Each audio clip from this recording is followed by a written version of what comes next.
Ladies and gentlemen, welcome back to the True Life Podcast. I hope everybody's having a beautiful day. I hope your weekend was fantastic. Hope you got to hang out with some people you love. Hope the sun was shining, the birds are singing. Got an incredible show for you today. Incredible guest. We're going to get into it today. The one and only, ladies and gentlemen, the one and only. Let me start it off this way. Ladies and gentlemen, distinguished guest and fellow enthusiast of thought-provoking discussions, it is with the great pleasure that I introduce our guest of honor today. Etienne Fontan is a remarkable individual whose journey has spanned the realms of activism, public service, and the ever-evolving world of cannabis. He holds the esteemed title of Vice President and co-owner of Berkeley Patients Group, BPG, a pioneering institution in the medical cannabis landscape established in 1999. For over 2 decades, he has dedicated himself to not only serving the needs of patients, but also paving the way for a responsible, legal, and safe cannabis industry. He has been at the forefront of shaping the industry as it expanded, evolved, and professionalized. His profound impact extends far beyond the walls of his dispensaries, reaching into the realms of activism, advocacy, and international engagement. A true luminary in the cannabis movement, his journey has been nothing short of extraordinary. He began as a dedicated activist, traveling 47 U.S. states, passionately speaking at rallies, teach-ins, and rock and roll tours. His tireless efforts reached the hearts and minds of people across the nation, driving the conversation on cannabis rights. Intriguingly, his journey weaves through the medical cannabis research landscape of the Netherlands, where he was invited by top researchers to explore the Dutch government's medical cannabis program.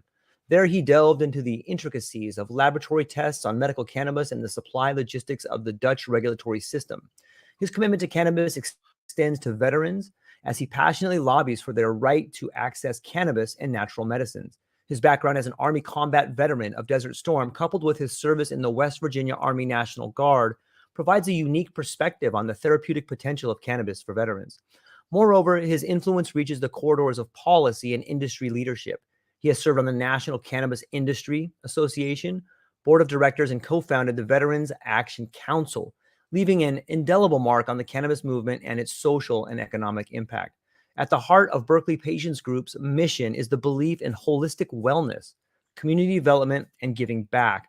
This is exemplified by their robust corporate giving program, which focuses on empowering, educating, and serving the Bay Area community. Today, we have the privilege of delving into the mind and experiences of a true trailblazer, an activist, a compassionate advocate for patients, and an inspiring figure in the cannabis industry.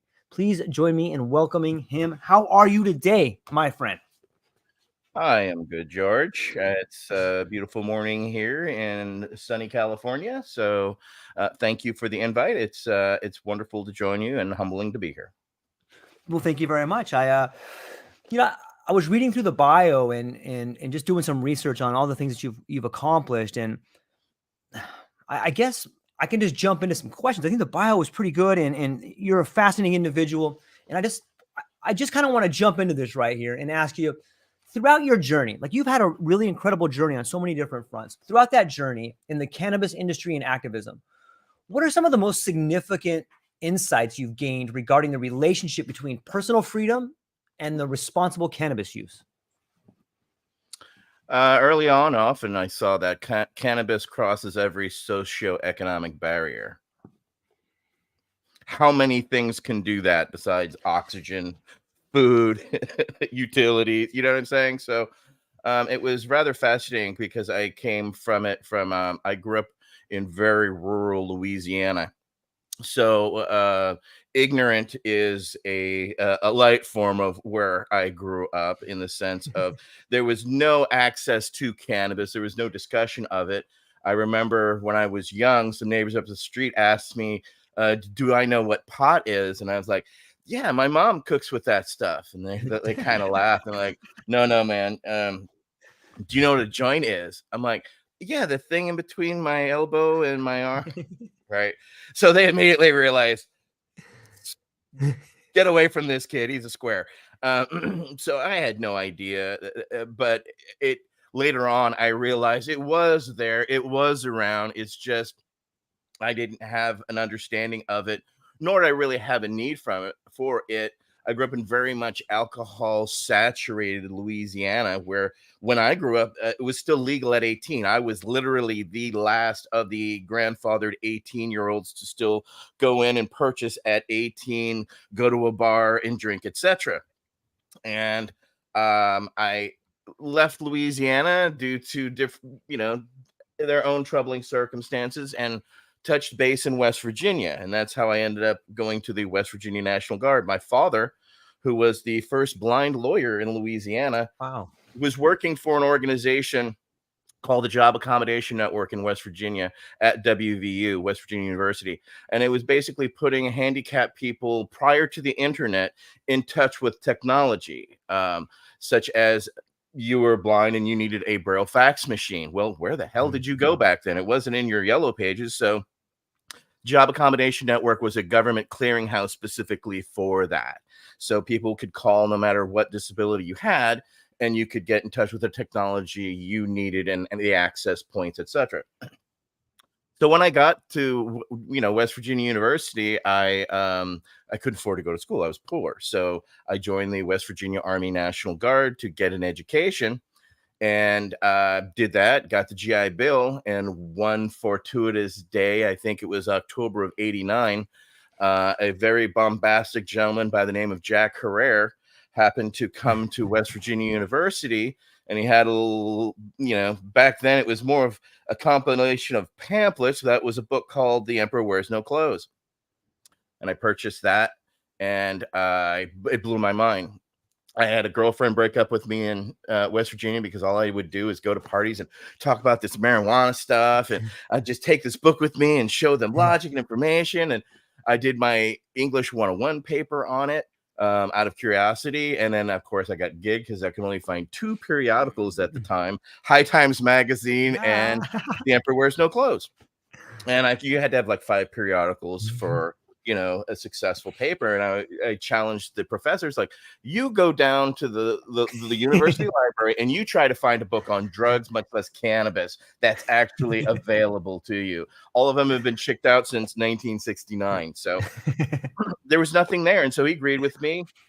And over time, I ended up leaving West Virginia because I went off to Desert Storm. I got activated for that, had to shut down my life, go off to war.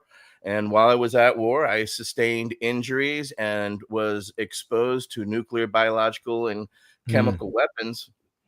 And I found myself feeling ill.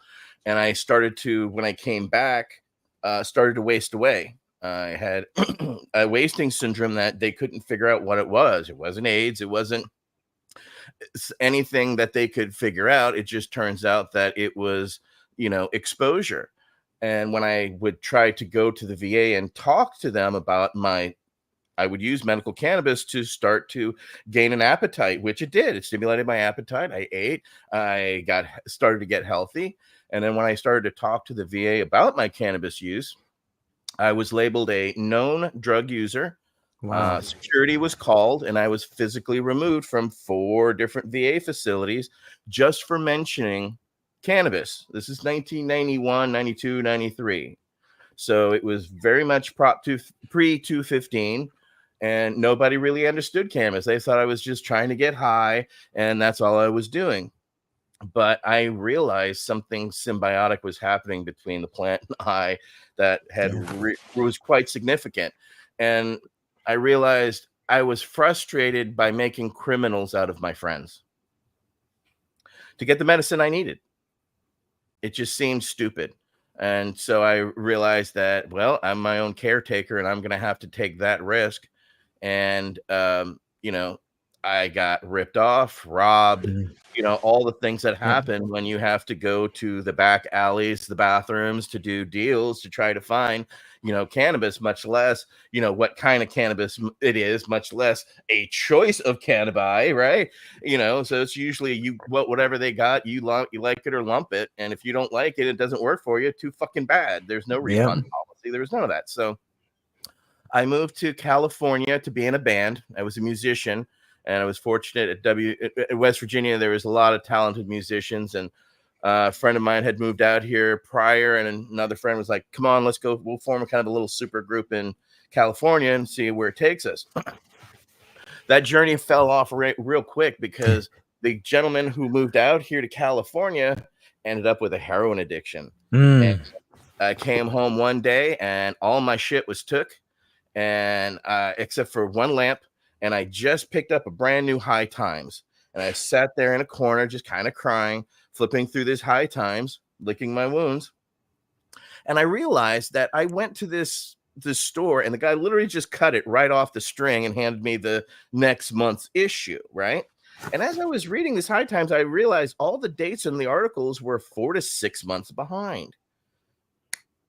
And a light dawned on my head. Well, wait a second. If this is all then as now, shit's happening right now that I should find. And fortuitously, the Cannabis Action Network, which is a group of activists, Debbie Goldsberry and others who were working with Jack Herrera, had just moved from Kentucky out to California.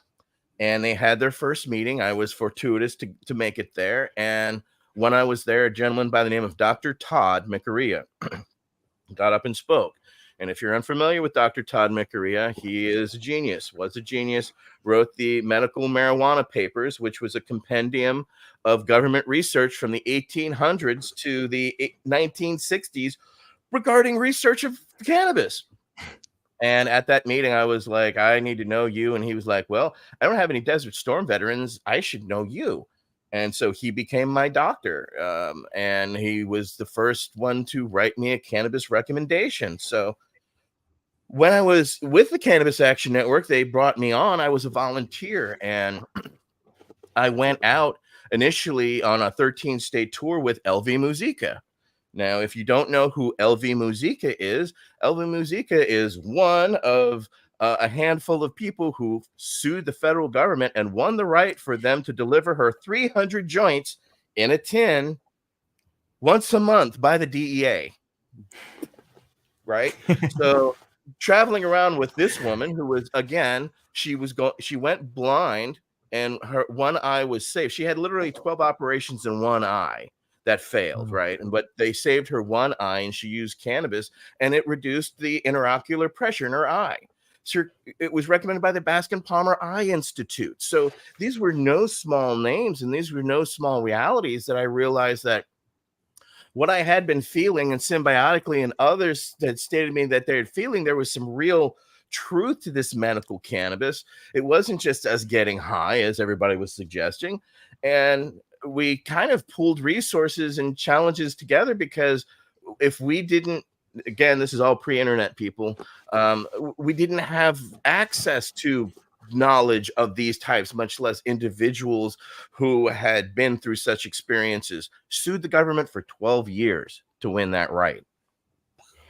Wow. Okay, couldn't even imagine that. All right, she had been busted as a patient, and then realized that, you know what, the community came out and supported her, and she realized how much the support was there for her, that she, took it upon herself to sue the government. And the government grows the crappiest weed in Oxford, Mississippi, that they still provide to one patient to this day of 300 pre-rolled joints in a tin. I literally have the first tin from Robert Randall, who was patient 0, that the government issued to him back in October of 1976. Wow. So I realized that I was standing on the shoulders of some really incredible giants. I was in the Bay Area, so of course I worked with Dennis Perone. The first rally I did in '93, he was the only activist who would come out and speak at my rally in Berkeley at People's Park. And, he would then go on to write Proposition 215. I was fortunate to actually be in the House in Washington, D.C., when Jack and Dennis were literally arguing over who was going to run their initiative. I had previously run the 2 initiatives with Jack that had failed. The big problem is that it was a 13-page initiative, and it called for reparations, and it was all kinds of chock filled full of stuff that no one would green light. You know what I'm saying? Yeah. So it took literally a handful of us veterans. You have to understand, Jack Herrera was a veteran. Dennis Perone was a veteran of the Air Force in the Tet Offensive. I was a combat veteran of Desert Storm. So, and another gentleman by the name of Richard Davis was also a veteran, and we literally sat there. And there's a picture of it. I can show you sometime. And it's basically me sitting in between Jack and Dennis as they're arguing, as we're convincing Jack to hold off on his initiative, which then Dennis would run his medical initiative. That, of course, became Proposition 215. So I've inadvertently kind of been a Forrest Gump in this movement because I came in so young and militarily, and a lot of our leaders in the movement were military veterans. So they had a respect for my service and my dedication and what I had proven. They allowed me not only a seat at the table, they helped nurture me, and it was impossible not to appreciate that. So when I came back to California in 99 after working for a hemp company in DC for 3 years, I used to import and export hemp from Eastern Europe for Ecolution Hemp Company. So I had a massive knowledge between medical, industrial, and personal use. So when I came back to California in '99, after being in DC for 3 years, a lot of my friends were now running dispensaries, or the dispensaries that they had run were shut down. There were the original 7 in California, which was Dennis Perone, Jeff Jones, amongst others, that the government forcefully shut them down, saying, if you do not close by this particular date, we're going to kick in your doors and everybody's getting arrested. Everybody quietly closed their doors and walked away. Berkeley Patients Group was the first of the second generation. So once they closed down, we opened up. The former accountant and a CFO for Oakland Cannabis Buyers Club founded Berkeley Patients Group because he saw the need, and he was an AIDS patient.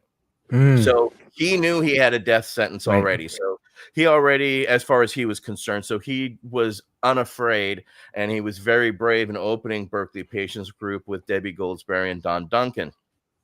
At that time, I was a grower for Ed Rosenthal. Because I had come from the Cannabis Action Network and we had worked with Ed and others, they needed people who were reliable, and nobody knew who I was when I came back in 99, right? I left in 95. So 5 years is a good enough time for people to forget me. And I literally became the behind the scenes grower for Jeff Jones's medical grow, and Ed Rosenthal's grow, and Richard Lee's grow from Amsterdam University. So I found myself really growing a lot of good quality weed, but also doing a lot of the great thing working for Ed Rosenthal was that we had 6 different grow rooms in one facility, and each room was a different experiment. So if there was a experiment, like he belonged to every botanical garden group, etc. So he got every white paper possible. So such as one time he got a white paper saying the Israelis grew hydroponically in socks these vegetables. So we're gonna go get a whole bunch of socks, pH neutralize them, and now we're going to do a drip setup, so that's how it is. And we did. And so each, we did things like, 2 different varietals, but 8 different fertilizers to figure out which one grew the best, which one tastes the best, right? And so doing things like that really helped give me a concentrated knowledge of cannabis, because I was taking it from beginning. I was also a clone producer, so we were pumping out 5,000 clones a week into the Bay Area through the dispensaries. That's what we would deliver to back in 99, 2000. Yeah, absolutely. And so, we deliver 1,000 clones to some, Dennis's dispensaries and others, because that's what they needed. So, we just supplied the demand. And by pumping out quality genetics, you have to understand, we got those genetics then back to us in finished flower. We were self-reliant here in California prior to the change of 64 in 2018. Before that, it was reliant on us to have quality genetics from either seeds or clones to give out to sell to people so that it would come back, because we bought specifically from our patients. And literally, I had the pick of the best of the best. We turned around 80% of Wow. what we saw at BPG because there was just so much good quality. But that journey took me on a kind of a little kink in 2007. I bought a cannabis, I inhaled it, and I got an upper respiratory infection. Okay. Wow. That was mind blowing because I realized that we had a very extensive what we called organoleptic testing.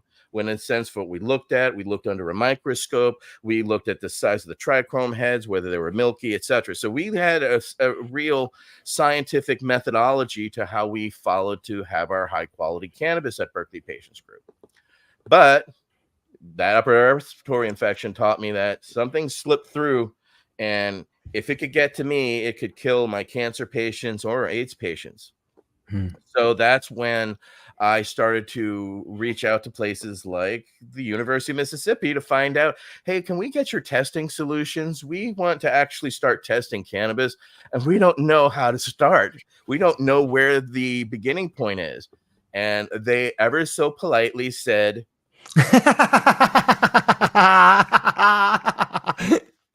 in so many words, those who, if you are visually impaired, I showed the middle finger because that was literally the kindest I could put it, of how they treated us, as well as they were like, "You're a felony central. We can't even talk to you, much less start exchanging data. Yeah, fuck off, kids." So I realized that we were going to have to reinvent the wheel. So fortunately, I have friends like Dr. Lester Grinspoon, Ethan Russo, and others that I was like, okay, I need to find somebody who can do this. And I was pointed to a gentleman in the Netherlands by the name of Dr. Arno Hazekamp, and he came to the United States, and he actually makes the testing solutions for the Dutch government, for the Dutch medical marijuana program. So in 08 and 09, took a while. We brought him to the United States for extended periods to work on this research. The challenge was I cannot take cannabis and put it into a laboratory. If I do so, that's a $10,000 fine per test to the laboratory.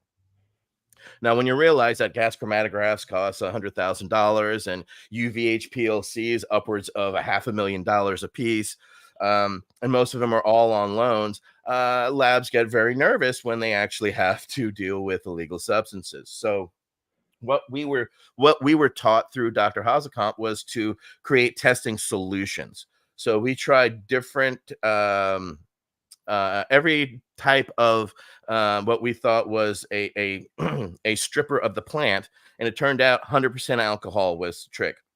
It pulls all the cannabinoids off, terpenes, diterpenes, triterpenes, all that.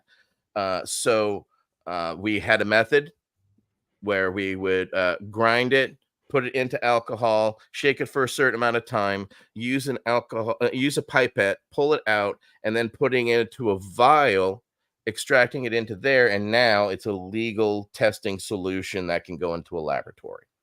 So we pioneered this back in 08 and 09 because the main thing about dispensaries in California is we had to act as nonprofits. So we were doing well, so I could use the profits and spend $1 million plus on the research that we were doing, which we worked with a company that was in Berkeley that did overrun testing for Novartis and Bayer. We were dealing with real professional laboratory people. I had worked with Steep Hill and others, and unfortunately their standards, they wanted to go proprietary with the standards, where we wanted open source so that anyone could do it. That's what everybody in the science community fights for. So that's, as a lay scientist, I went to college for printmaking and lithography. So I'm an artist by nature. So I'm a lay scientist, but even I know the basis of science. And fortunately, I had like-minded people, and we were able to not only nail THC, we found the secondary spike, which through Meshulam's research, we found was CBD. I think you may have heard of this thing. It has turned into a bastard stepchild that has run amok, that every charlatan and snake oil salesman to very good operators are having to navigate right now, because that Pandora box got opened, and oh boy, it ran so fast and so far. And Project CBD and others I credit for, the research and the finding and putting that information out. So when we now had testing in California, we started coming out with that in 09 and 2010. It had a significant shift. It showed us also how ignorant we were, because now people were thinking and equating, because there was no real education, unfortunately. And another dispensary ran with the testing before we figured out the ethics. Okay. Well, what do I mean by the ethics of the new testing of cannabis? Well, the numbers of THC became kind of the arbitrary number.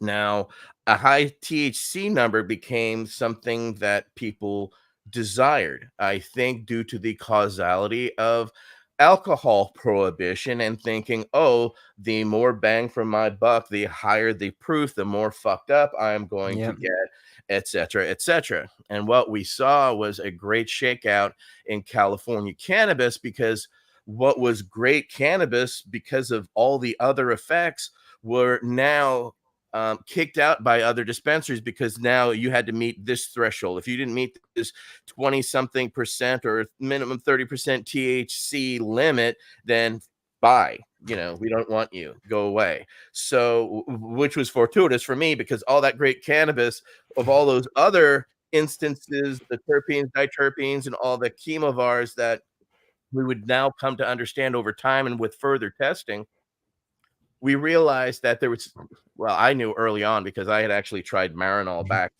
through the VA, etc. Now, not through the VA. I was trading cannabis to a Vietnam veteran who was getting Marinol, and I had tried Marinol, okay, the 10s, the oranges, okay. And what I found is that THC wasn't the thing.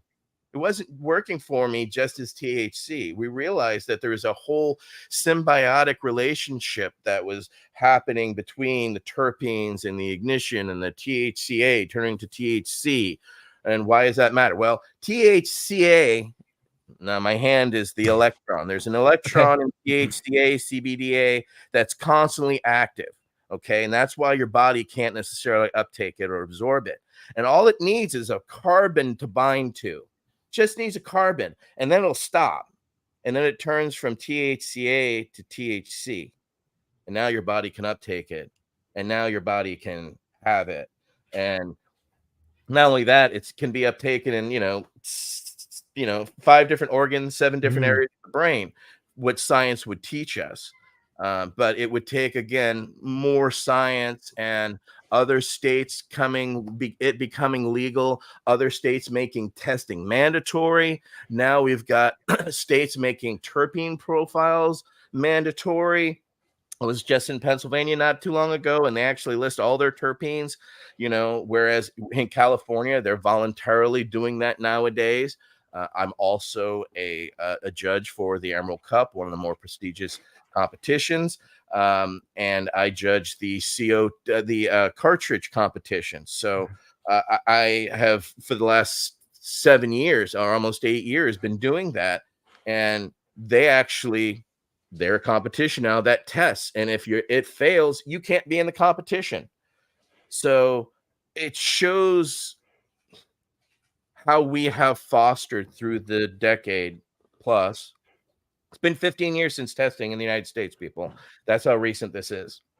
It was a handful of us that started, and fortunately, when we did, we also got the city of Berkeley to pass a law that the other dispensaries had to test their cannabis too. Because what we were finding is, when people would fail, they would just take the cannabis off and sell it to somebody else, and then other people would get the unfortunate bad cannabis and wouldn't know about it, because there were unscrupulous people who would just looking for the cannabis to sell. It was rejected by Berkeley patient groups. This shit looks great to me. I'll take it and sell it. Well, they don't understand the standards and the ethics that we had behind the standards, because people's lives were at stake. I was a patient. I had, and I'm forever a patient. So my understanding of what works for me and what works for you is completely different. But I do know that science can help us understand what works for you and what works for me. And so we're understanding that now through the chemovar process, right? Not only is it's no longer this indica sativa understanding. Rob Clark and others helped us understand that that same genetic, because they literally gene mapped these plants, found that same genetic that was growing in the higher mountains as a quote unquote indica was the same plant growing very loose and long in the equatorial regions as a sativa. And what we came to realize is that hemp is sativa. Well, we wear the sativas. We were smoking all different chemovar indicas from different regions, broadleaf or narrowleaf varietals. That is still being science is still figuring out how to label cannabis, because this whole indica sativa hybrid thing has been myth information, specifically, that has no basis in science. Science has corrected it. Unfortunately, the lie has put on its pants and is halfway around the world before the truth is put on its shoes. So that's the reality that we've struggled with since 08, 09. Is unfortunately this Pandora escaped us, so we couldn't set the ethical standards or help the average patient or person understand that higher THC level doesn't necessarily matter. It's a symbiotic relationship of those 500 other chemicals in that plant in your ingestion process, and whichever modality you choose. Because if you smoke it, onset 9 seconds. You eat it, it turns to alexihydroxy metabolite in your liver, which is more psychedelic. So people don't even understand that concept or why that happens or what happens during that change. I have, because I've been a nerd. I've also watched people go from zero to uncomfortable really quick. We've also at Berkeley, patients have had to have contraindications forms, so that when people have negative experiences with cannabis, we could document them. We had doctors like Dr. Todd McRae early on, rest in peace, and then Dr. Amanda Ryman come through Berkeley Patients Group and use our medical place as a resource for access. And not only that, to understand the access. Why are people using this? Okay. I noticed something in 2018 when legalization happened. So we were no longer seeing just one individual or their caregiver. We were now seeing groups of people coming in because they all wanted to gawk and look at the products that they had been hearing about for 18 years, but could now experience.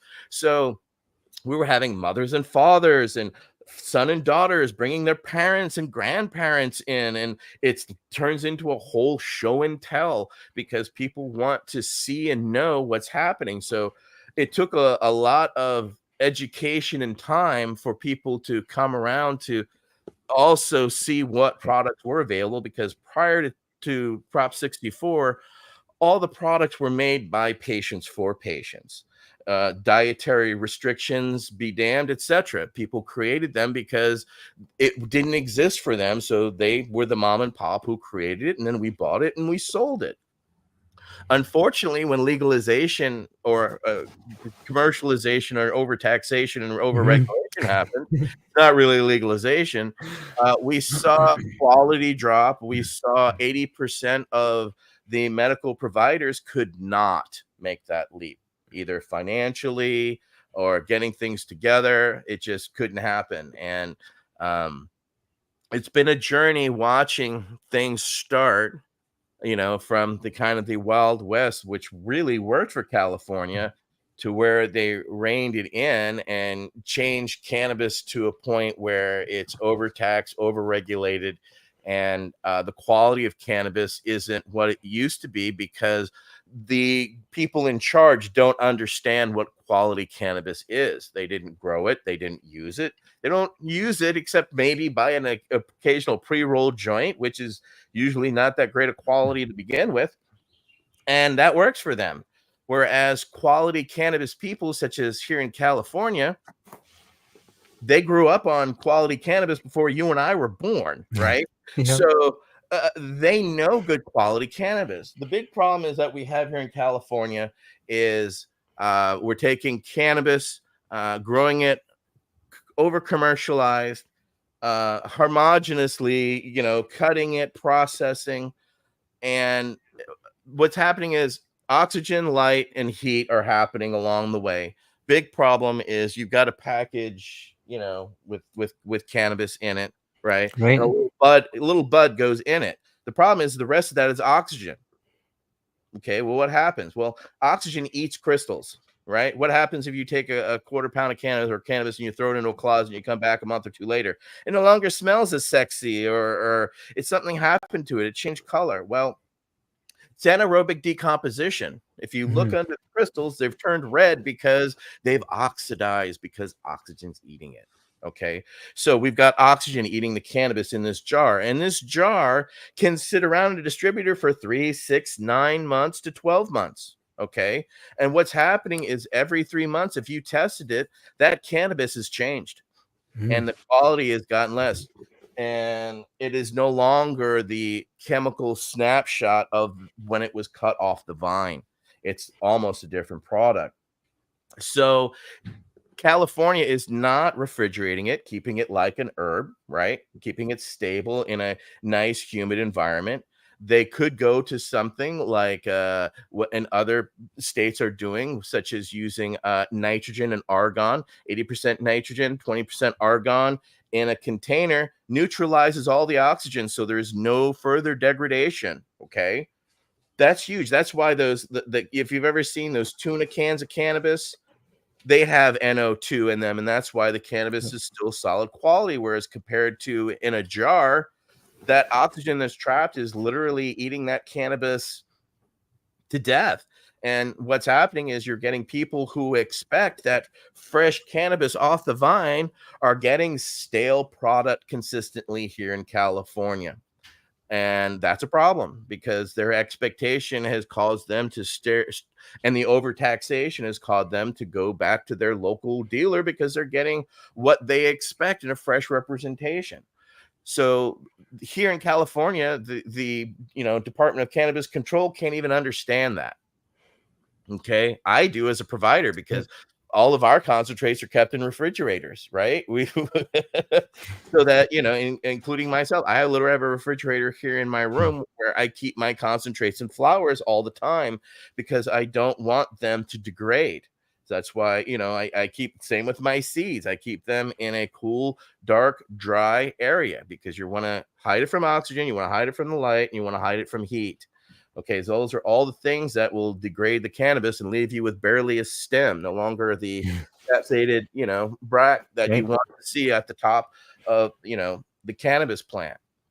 So for me, it's been a journey of a gentleman who used to believe that I was burning brain cells when I was smoking cannabis, which of course was lies and misinformation spread in our smoking circles, to understanding the real science and working with the top scientific minds. I've been on a YouTube channel called Hash Church for 7 or plus years with Bubble Man, who does the bubble bags. And we speak with the top experts in the world. We have Sam the Skunk Man, who created skunk, haze, and other genetics. And so I know these people. I visit them when I go to their countries and look at their genetics and understand what these genetics do for me and my patients and our customer base. And so, unfortunately, there's a real disconnect between the state's understanding of what cannabis should be and those cannabis connoisseurs who have dealt with cannabis and understand cannabis. And until that disassociation is corrected, we're still going to see many states still do well, but they won't rein everybody in because the quality of cannabis isn't to the expectation to the consumer. And until that is there, you're going to see states like California continue to languish due to the overtaxation because they don't have to pay the taxes from their local dealer on top of that. And when you're talking 20 to 30%, taxation on a product, that's a whole other level. So for me, I've had to immerse myself in a whole other level of cannabis, not just being the individual dealer that I was or that we were.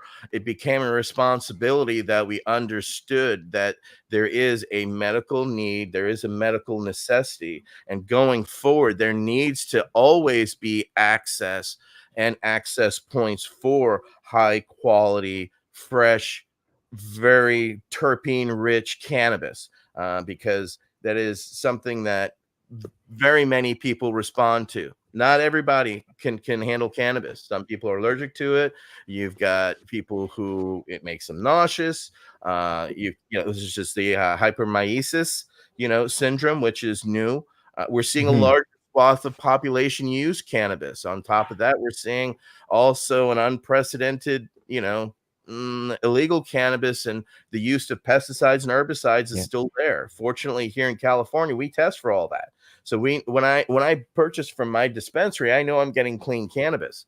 And unfortunately, people are still getting sick and dying because they're spiking that stuff with fentanyl nowadays. And that is, terrifying, in the aspect of just as a, you know, any type of casual drug user. A friend of mine's friend went to a party, and these kids lost their parents because they decided at a party just to do each a line of coke and didn't realize it was spiked with fentanyl. They died. So this is why testing is so important, and understanding what's in your cannabis is so important. And as we start understanding and getting into more chemovar types, one of the original things I understood when we were doing all of our original testing is a lot of our cannabis chemically looks the same. The THC numbers are just about the same. The difference is in the expressions through the Mm. terpene profiles.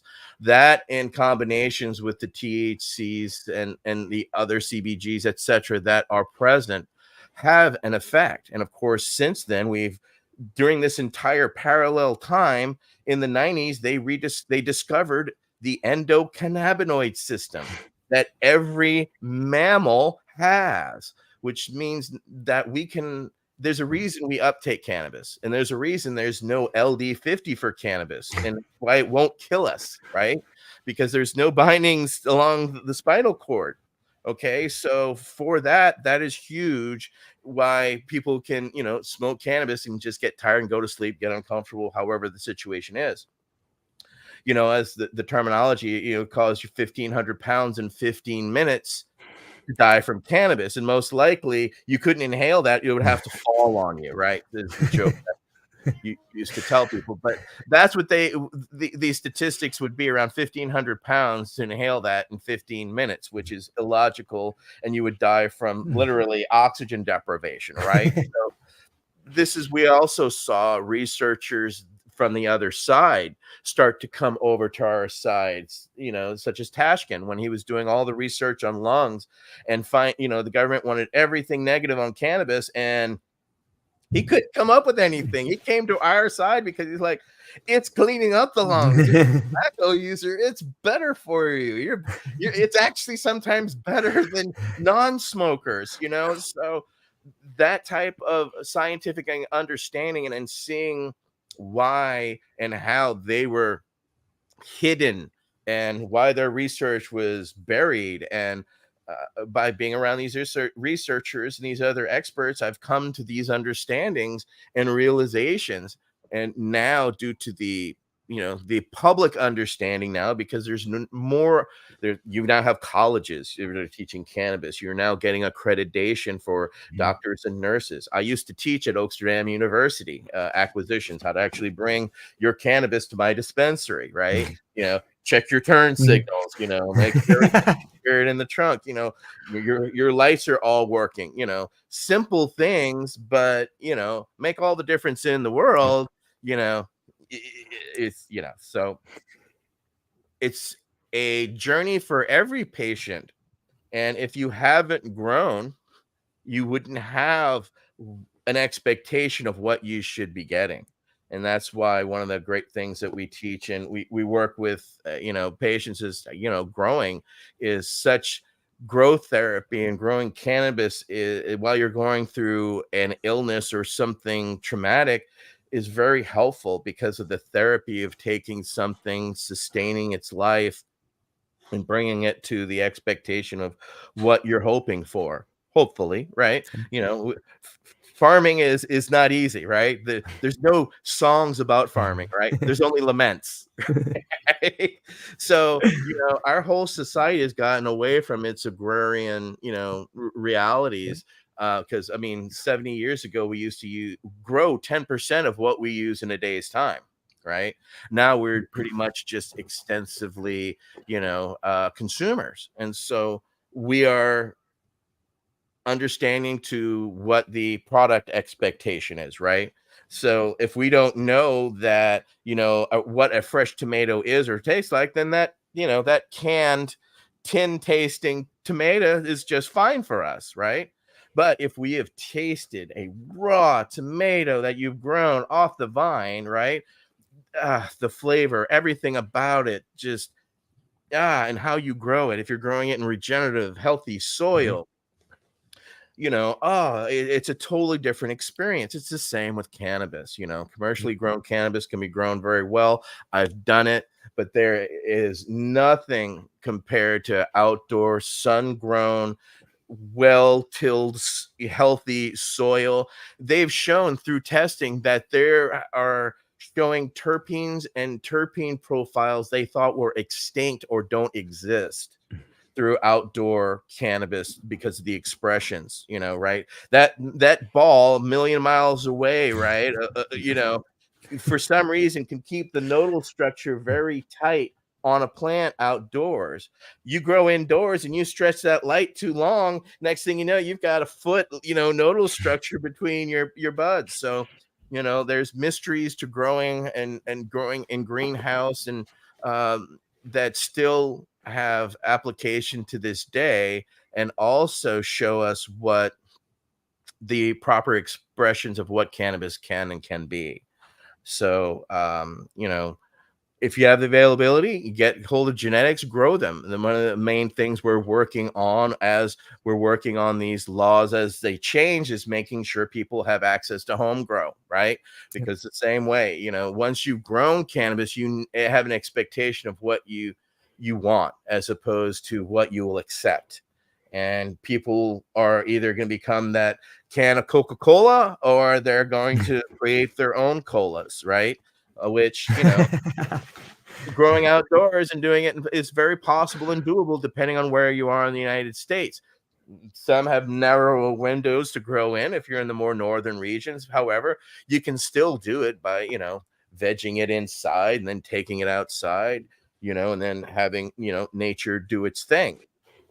So cannabis is one of the most fascinating plants. It's the most researched plant in the world. However, we don't have a lot of research here in the United States. And the thing that I'm working on with the veterans is specifically around that, is to really take cannabis in a direction so that we can have access at the VA level.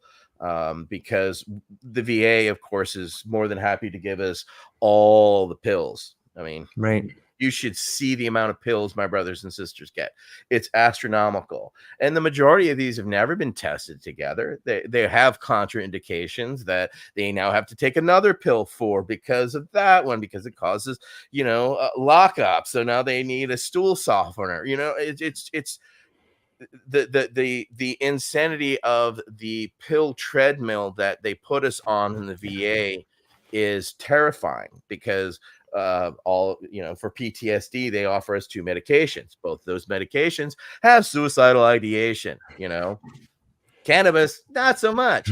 So this is why I formed the organization Veterans Action Council as a kind of a buddy check as we check in during COVID, because we didn't want more of the veteran suicide situation to happen, right? Because you've heard the term about 22 veterans a day commit suicide. Yeah, it's a fluctuating number. It can be significantly higher or around there, in any particular day. And the data and how that data is gathered is a whole other ethical discussion, because they don't count certain autopsies. They don't count, yeah, there's a lot of misinformation in the data points around, the deaths, especially due to pharmaceuticals. So we want to provide alternatives, and we want to have access in a way that our friends in Canada do. They have a Veterans Access to Cannabis program. Have you heard of it? It's gonna kind of blow your mind. It used to be, I'm a 100% disabled veteran now. Okay, it took me 32 years to get here. I literally got it last month. Wow. But as a 100% disabled veteran in Canada, you had access to 10 grams a day. Now it's 3 grams a day. But you can now order it on your phone, right?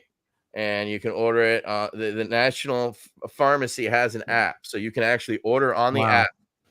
And then not only that, you can pick your modality, such as I want a sucker, then I want a patch, and then I want a joint. As long as it adds up to 3 grams that day, they'll package it up, send it to you by the Canadian postal mail within 48 hours. Wow. Right? Yeah. And that is something that we're looking at here in the United States. Like, wow, that would be nice to have, because the problem that we have with, disabled veterans, you're on a fixed income. You only get a certain amount of disability payment. And the cost of cannabis is too high. Always has been.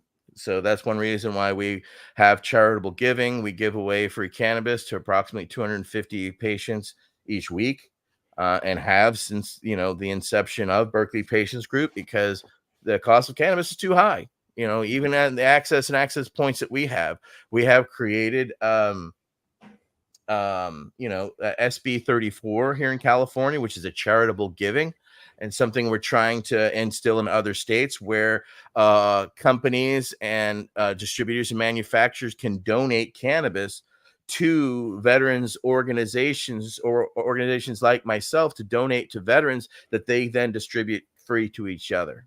Okay. And that helps greatly supplement, their access to cannabis, because they get free cannabis. I mean, you go to some places, they're walking out with a grocery bag full of products that are free, that have been donated. And so we want to see other states do the same.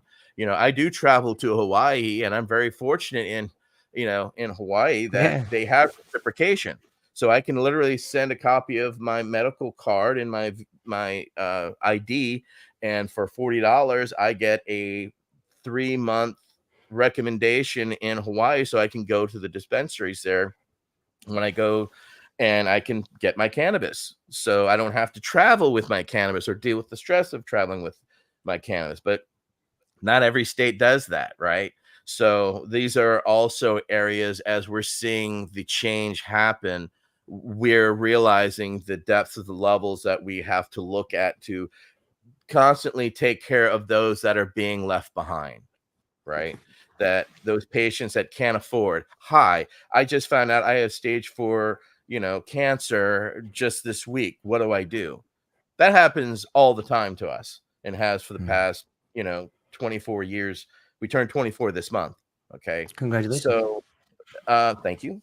And that has shown us the constant need to always have compassion, because we never know if today is somebody's first day or if it's their last day.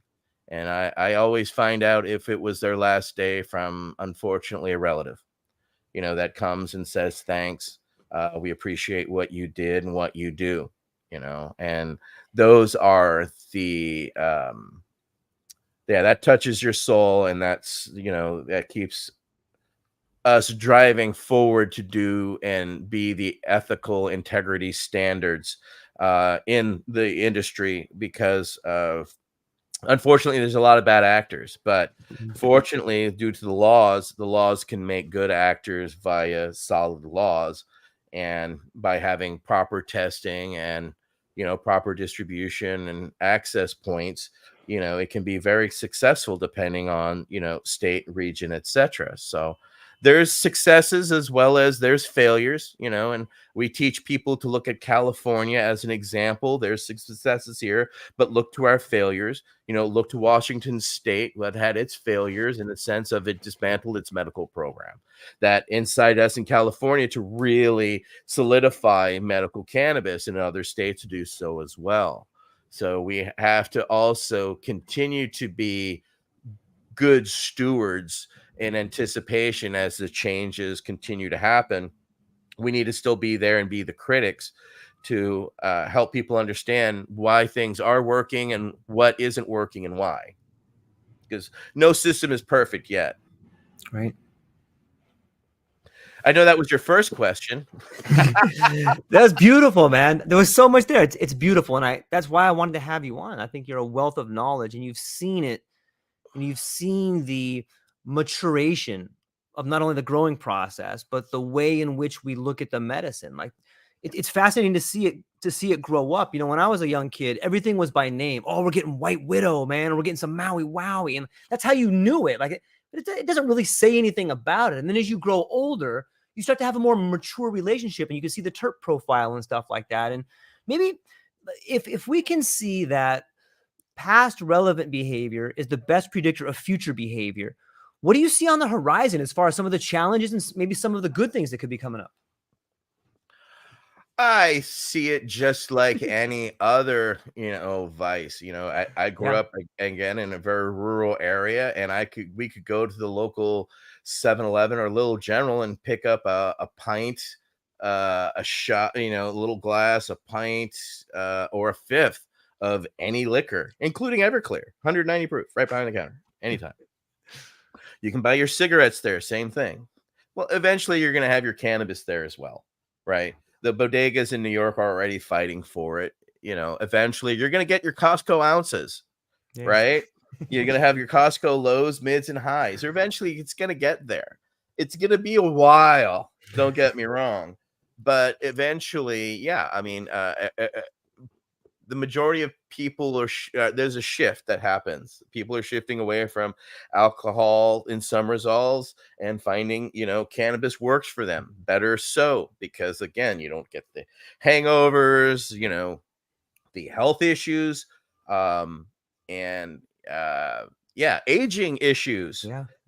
I look at people who are my age, who I went to school with, who graduated in 87, and I mean, they look sometimes 10 years older than me because of the alcohol and cigarettes and the other vices that are available that I don't imbibe in. I've seen, I'm 54. Not bad for 54. Looking great, my friend.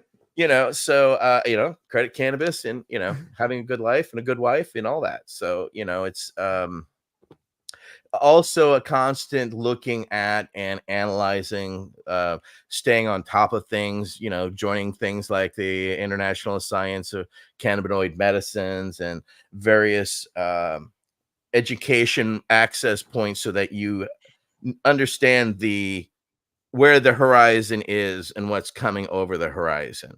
Eventually there will be no dispensaries. There's a time and a place for us, and we're dinosaurs. Here shortly, we're just going to be just another commodity sold elsewhere, right? You saw it just in a certain state, they're selling it now in pharmacies, right? So normalization is going to happen. We're going to see most likely Schedule 3 coming down the pike in the next 3 to 6 months.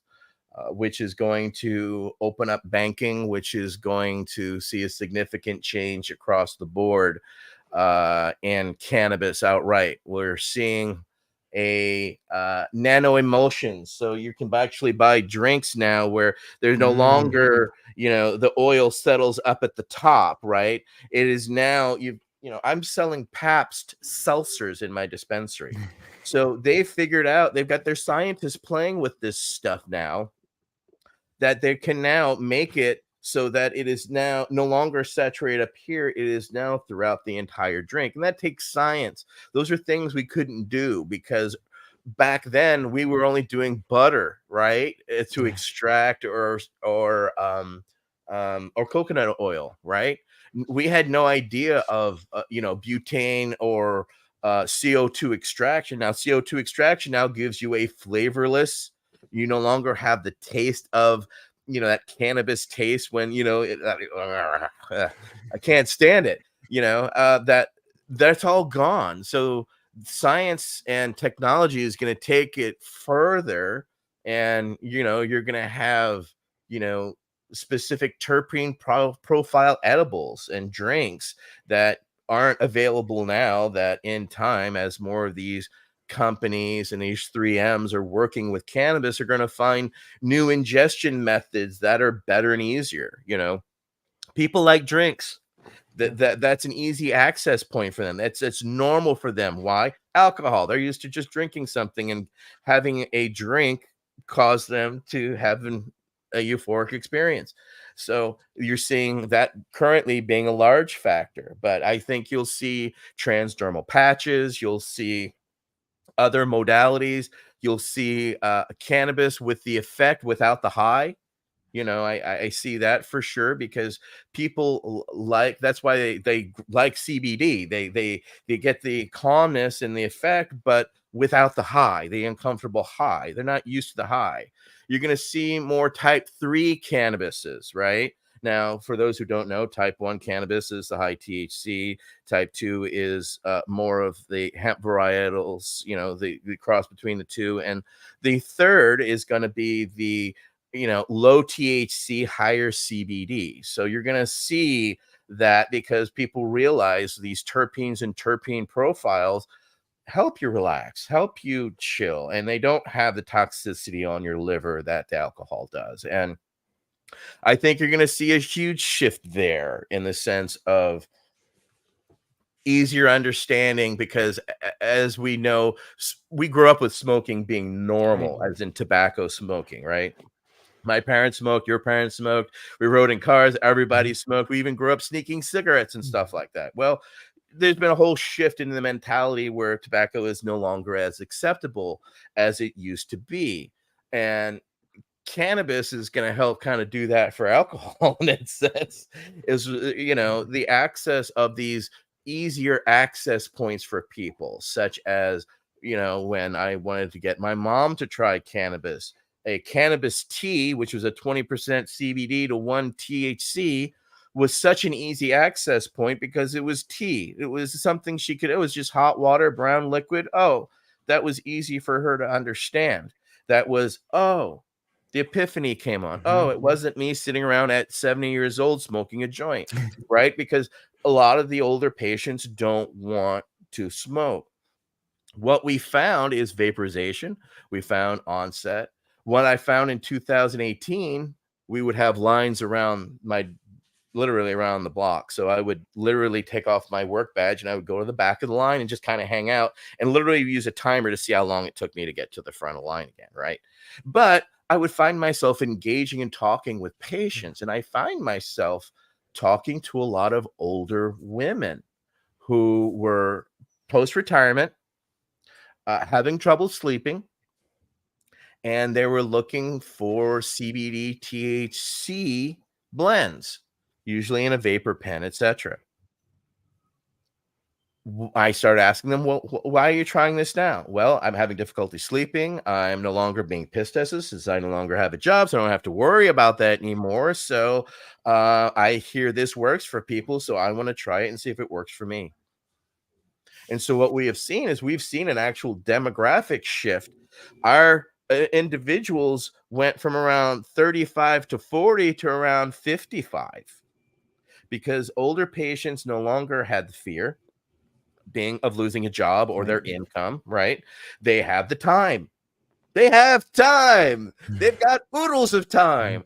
And so they're trying cannabis and finding that it works for them, as opposed to what they had become reliant on with alcohol, tobacco, or other vices, etc. So we're seeing demographic shifts, from the younger generation that they're always fearful of, is that they're actually more educated on cannabis and aren't necessarily as interested in cannabis as they used to be, or they find they're having medical issues or anxiety issues, and they've heard about this cannabis thing and have tried it, and they're now finding that it works for them. And now you've got anything from drinks to edibles to topicals to you know different modalities and different ingestion methodologies, so that it more fits in with their lifestyles, right? It's easier for them to take a cannabis pen with them that is easy to fit in the pocket, that they can hit, because it's not a joint. Because if you smoke a joint, you literally can smell like a joint the rest of your day. When I was a kid in Louisiana, the cops would pull us over, and when we would get pulled over, they would ask to smell our fingers. I didn't have a clue Yeah. why, but now I do, because kids were smoking roaches and they would smell the cannabis on their hands. And so kids used to go off into the sugarcane fields where I grew up in Louisiana, rural Louisiana, there in St. Mary Parish. And that's, what they would do, because once the sugarcane is like, going out into a cornfield, it's so high people can't see. And when you're in there, people would take their dates and all kinds of stuff. But yeah, people would go out and get high because it was safe. They didn't want to get caught, because, you get caught in Louisiana, that's real time, real jail time. Prison time, not your kind little slap on the wrist, go about your fucking day with a ticket kind of shit. So, growing up with that type of prohibition, fear, misinformation, and fear mongering, you've seen shifts. You've seen shifts in police departments. You've seen dogs retired. Dogs are no longer even being trained at the federal level on cannabis. They're trained for bombs and other drugs, except that, they do it at the post office and others, don't get me wrong. But for the most part, most police dogs in legal states, they had to retire cannabis scented dogs because they're moot. I've had people tell me that when they're pulled over here in California, state troopers, sheriffs, etc., say, I'd be surprised if you didn't have cannabis in your car here in California now. So what used to be their main entry point to harass arrest is gone.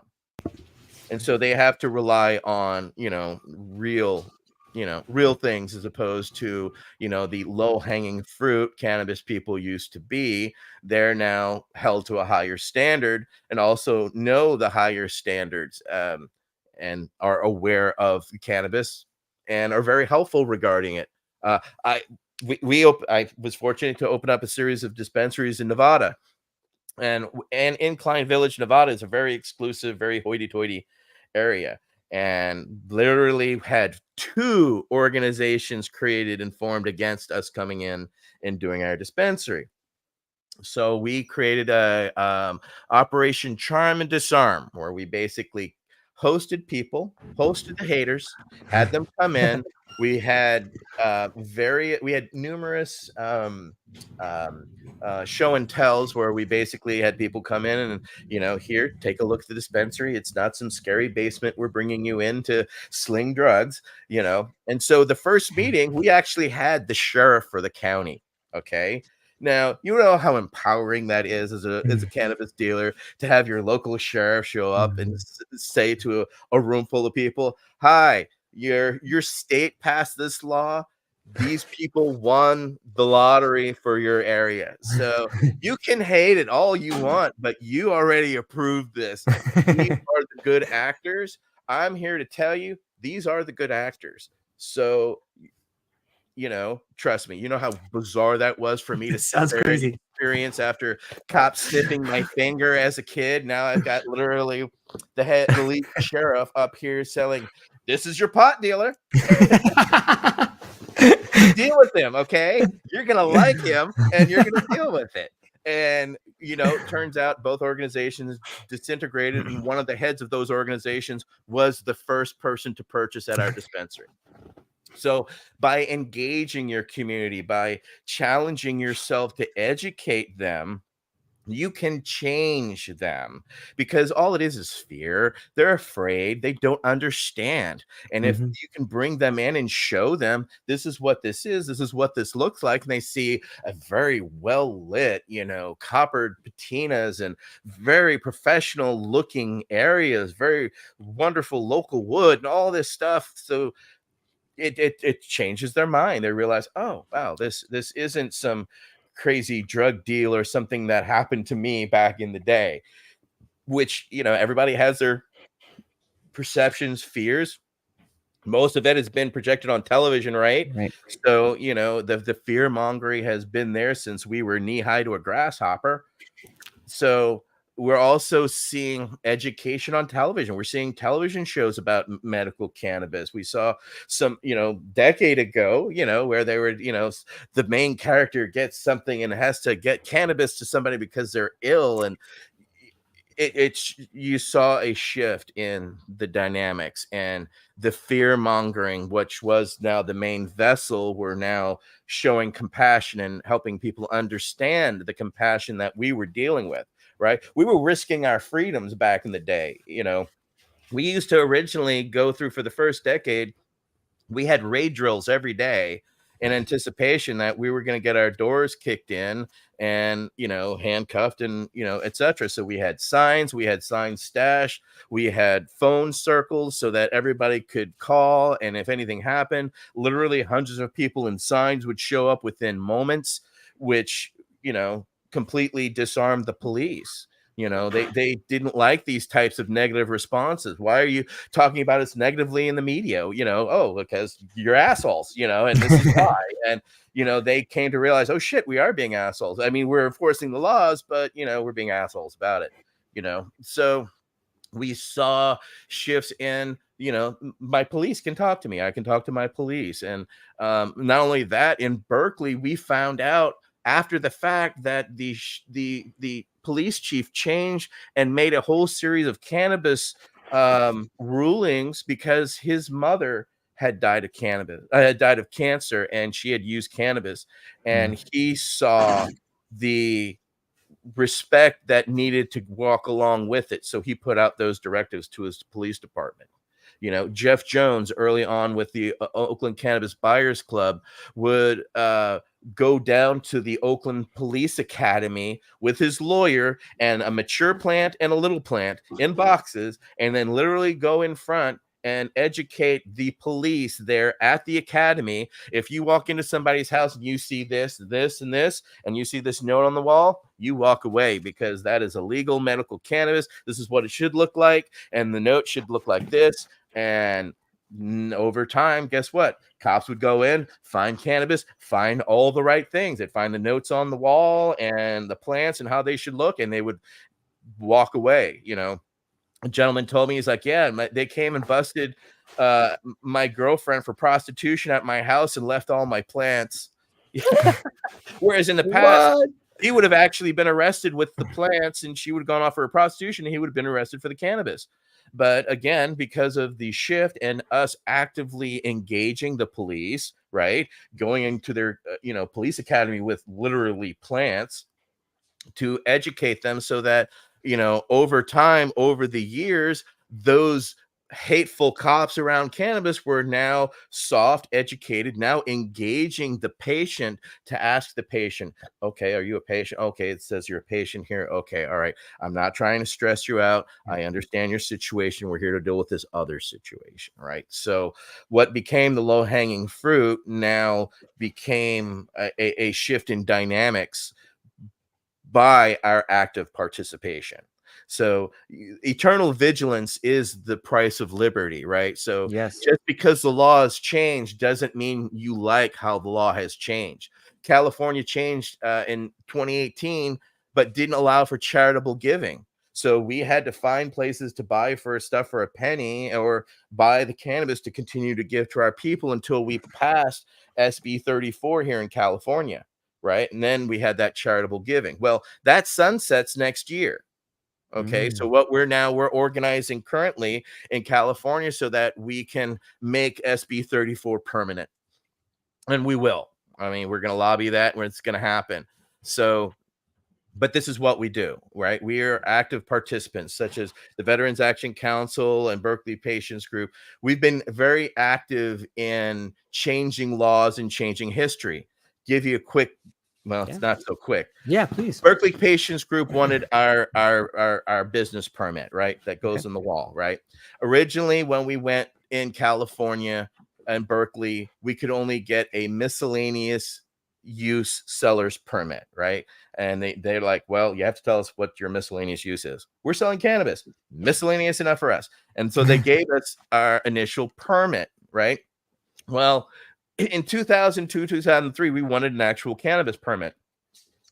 The city made us jump through hoops, and every time we jumped through the hoops, they wouldn't do it. So, at the advice of one of our lawyers, James Anthony, Hawaiian or native Hawaiian, Nice. and he basically said, "Let's do an initiative," and we did an initiative. We got the initiative on the ballot. Back then, it was Measure R. Okay, Measure R was back in 2004. It lost by less than 1% of the vote. So if it's less than 1% of the vote, you can pay for a recount. We paid 3 dispensaries in Berkeley, all paid for the recount. It was $30,000 that we had to come up with in the next day, which we all chipped in equally and made it happen. This was back in the whole hanging chads thing. So literally we're going through the city was like, oh, this is a Berkeley student, so they're transient, throws it out. It turned into just a big brouhaha. But at the crux of the thing was we wanted to look inside the Diebold voting machines. And Diebold and Alameda said, imagine that. I know, right? They said you can look inside the machine those were downloaded into. You have no right to look inside those machines. Well, we were called by some lawyers out of Florida who said, hey, we're election lawyers. You have the perfect storm. Can we take your case and run with it?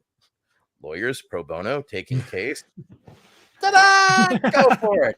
Well, it took 4 years. And at the end of it, I kid you not, the state of California, Alameda County nor Diebold could come up with the 420 voting machines. They disappeared. Diebold wouldn't say if they came and got them. Alameda wouldn't say if they sent them. They wouldn't say anything. So the judge said, well, since y'all ain't telling me shit, these guys win. Their stuff goes back on the ballot. And the next election, this was now 2000, this is early 2008. So now it goes on to the ballot. And so in 2008, it went on to the ballot and we won by 64% of the vote. And that's how we ended up getting our freaking business permit. It took us 5 years and, a federal court case, and we won that. And then a couple of years later, the federal government came to us and tried to forcefully evict us from our location, of which they did. We closed down, moved right next door, stayed open as a delivery service, found a new location within 6 months. And in December of 2012, after closing in May, the location, we reopened in a new location we were originally gone after by the federal government for being within 1,000 feet of a school. It turns out that if you walked it was well over 1,000 feet, and it was a private French school. But if you do it as the crow flies, property line to property line, it was 984 feet. Well, the French school's like, we don't care. These guys we have had no issues with it. Regardless, the federal government got us to shut down on May. And then December, we acted then as a delivery service. So we stayed continuously operating. Then in December of that year, we reopened in our new location. And then 6 months later, the federal government came after us to forcefully evict us, saying we were within 1,000 feet of a daycare center. And so we took them to court because the laws do not say daycare centers or preschool. It says K through 12, right? So lawyers and everybody said, kid, you're going to lose. You should just throw in the towel. And we're like, fuck you, no way. Love it. So, well, inadvertently, my friend, going back in history again here, because this is all going to have a tie-in together. Our friend Ed Rosenthal got busted in 2002. And when he was busted, he was sentenced to a year in jail. He ended up having a second case, of which I was one of the recalcitrant 7. I was the first to refuse to testify in federal court so that he would not cop a federal charge. Okay. So Ed Rosenthal's case was one here in California that showed that the government could no longer get a conviction, right, in California. But inadvertently, while going in the elevator up to go see our friend Ed Rosenthal, our friends decided that we need to start an organization by patients for patients. And that's when we started an organization called the Americans for Safe Access. You may have heard of it.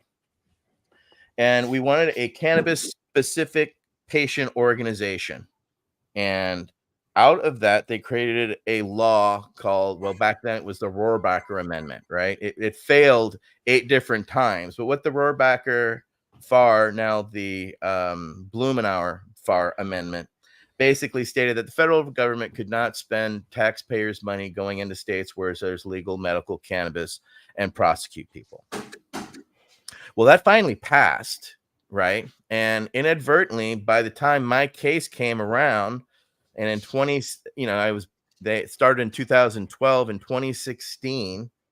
Well, it actually started in 2011, but in 2016, the government finally threw in the towel because the now FAR amendment, the Blumenauer FAR amendment basically stated they could not send lawyers in to prosecute me. So the government had to throw in the towel, and they offered us limited immunity, and we slid it back over the table and said, we're going to take full immunity. And they gave me full immunity. And on our birthday, October 31st in 2016, I held up while wearing my Scooby-Doo outfit,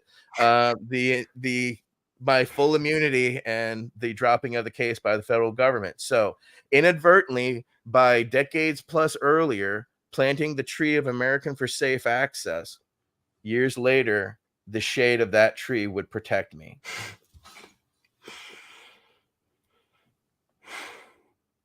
Right? Yeah. Yeah. Beyond humbling on so many levels, right? Yeah.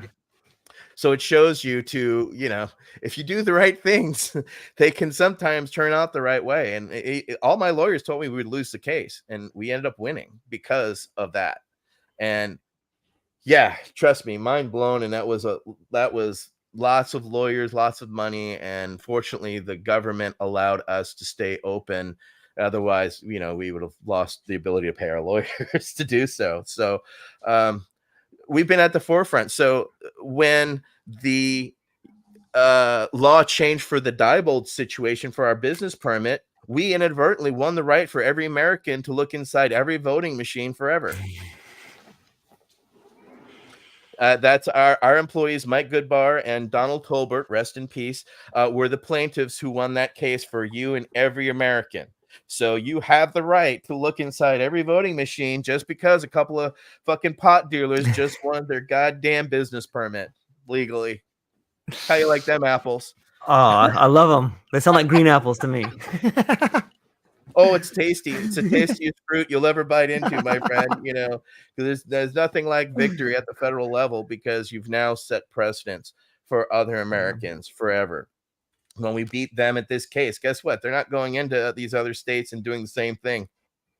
They can't prosecute people. So we become, by being steadfast and being the pioneers. Yeah, you take a lot of spears and arrows in you, don't get me wrong, but you eventually are called pioneers. We were called crazy back then, right? But now, 24 years down the line, this is why not only was I part of the NCIA, I was one of the founders of the National Cannabis Industries Association as well, because we saw the need for banking as well as the need for getting rid of 280E, which will also be dying when the rescheduling happens, because currently we are the biggest low-hanging fruit for the federal government.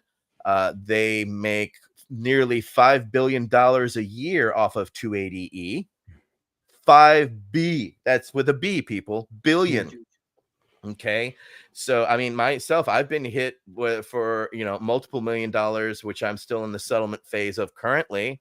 Not only that, my company did there was a rebate that was allowed, right? That gave you a credit. It was a emergency retention credit by the federal government that if you have a certain amount of employees, they give you this tax break, right? Well, I did that. I filed that, and the IRS stole it right from under us, did not send it to us because, like, oh, you owe us that money. So we're just going to take that. So they literally took our emergency retention credits that we should have gotten for keeping my business open during COVID. They literally stole that as part of the tax payment already.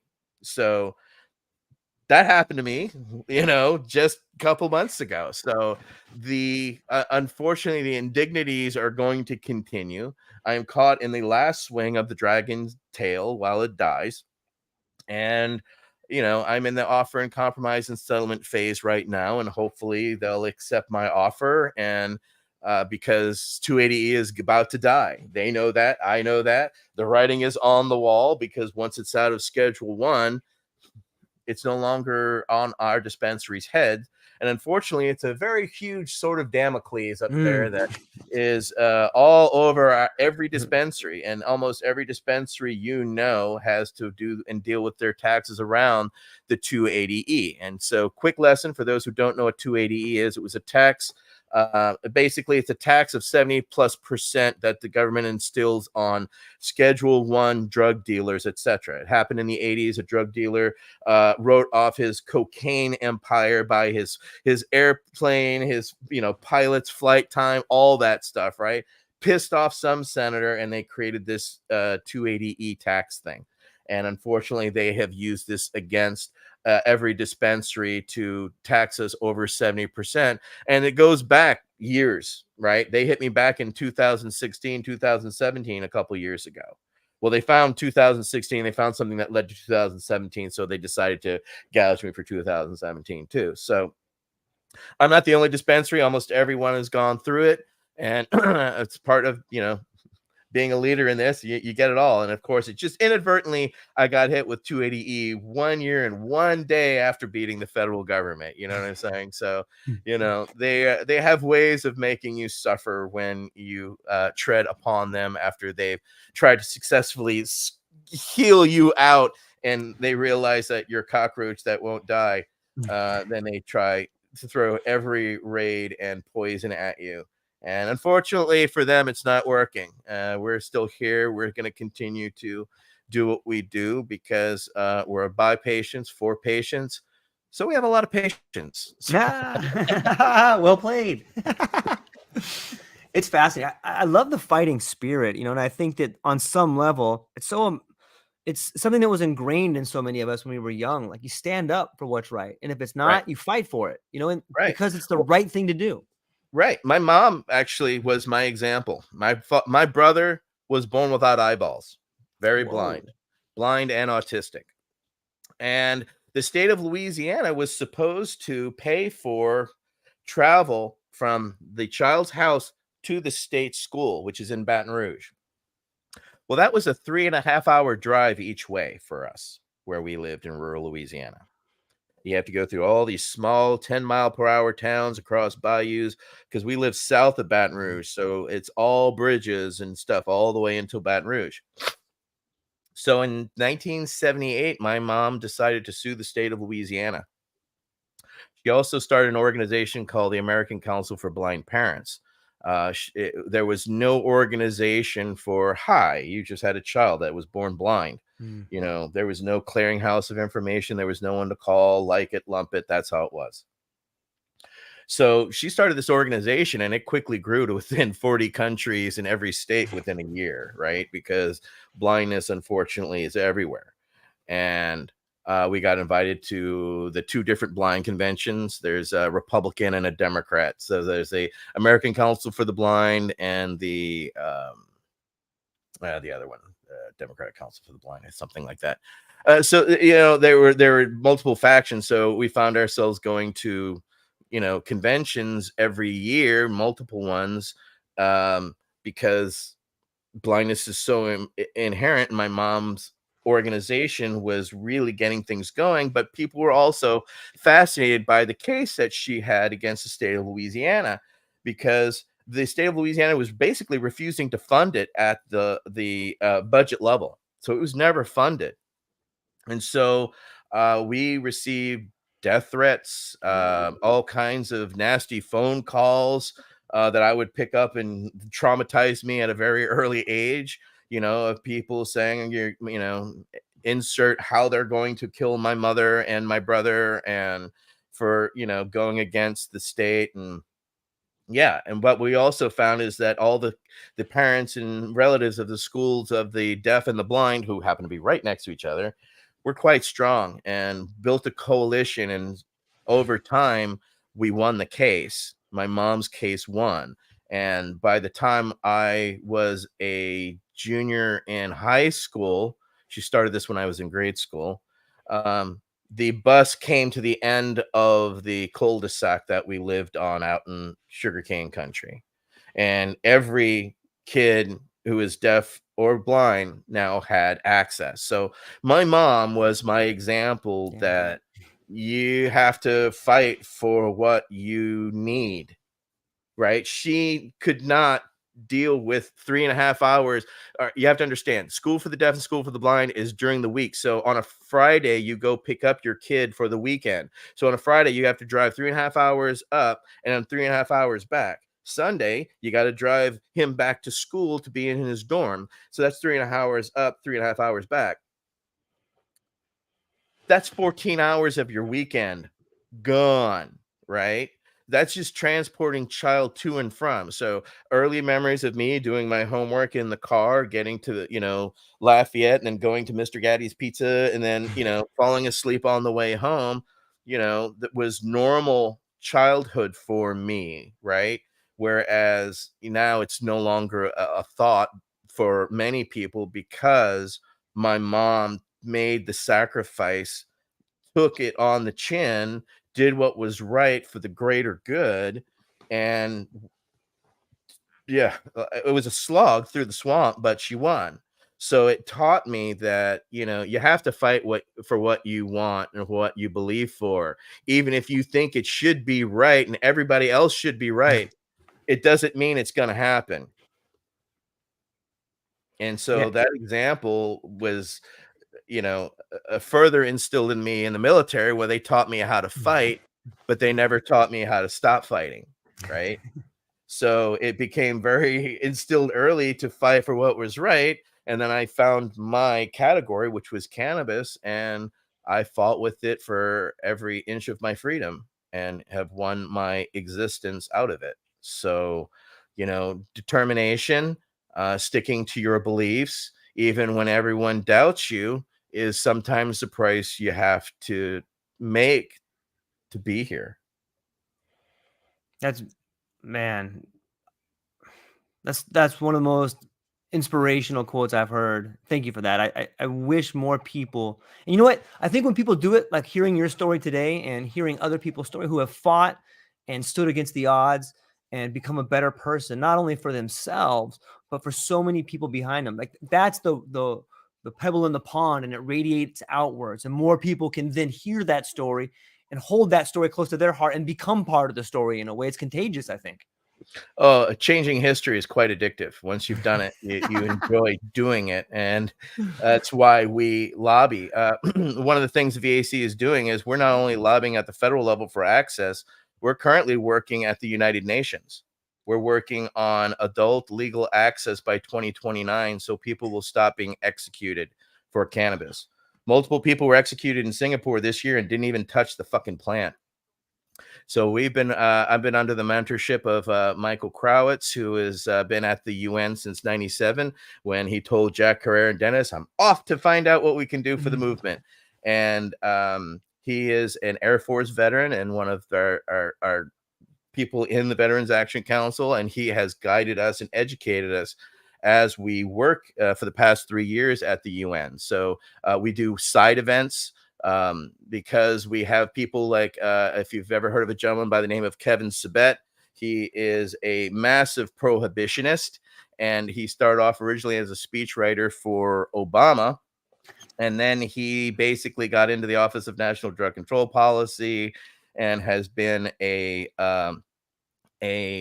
boil on the pus of an ass ever since, and has continued to reshape and reshift his focus, literally stealing DPA material and shifting it just slightly for his own, literally same font, same pictures, everything.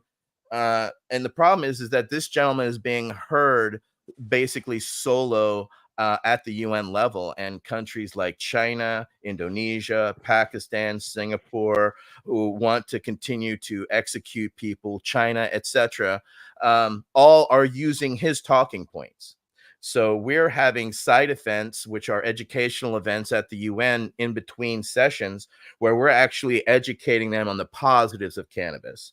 We're working with a coalition of countries from Spain, France, South Africa, Germany, among others, to flip this law, because Michael and others, they were successful in getting medical cannabis taken out of the most dangerous drug category in December of 2020, which is why you're seeing so many other countries now have medical cannabis, because it's legal around the world. We are currently challenging via a FOIA request the U.S. Attorney General's office, because they have actually rescheduling, and actually they reschedule all the time, because there's a line in the treaty each year in the the CND, the Narcotics and Drugs Congress that meets in Vienna in March, which will be there again this year. They basically put out a list of drugs that are banned each year, okay, that are considered Schedule 4, which is our Schedule 1. And so each year they're made a different schedule. And so the Attorney General then, at his own discretion, via this treaty, then changes. Okay, so this year there are about 5 meth analogs and 1 synthetic THC that was made illegal at the international level. Well, all the U.S. Attorney General goes and puts them in their respective scheduling number. So currently, your Attorney General, Merrick Garland, can literally change scheduling of cannabis right now, and has actually been requested. And so we're trying to find out what happened to our FOIA request, as well as we have another FOIA request with Representative Nancy Mace for all the VHA data regarding cannabis since 2010. Michael Crowitz and other veteran leaders got the VA at the bottom of their forms that say, if you discuss medical cannabis with your physician, there's a checkbox. Well, we asked for that data, and we just got back after a year and a half. Just last week, we got back the government saying, we don't have any data. We don't have any of that.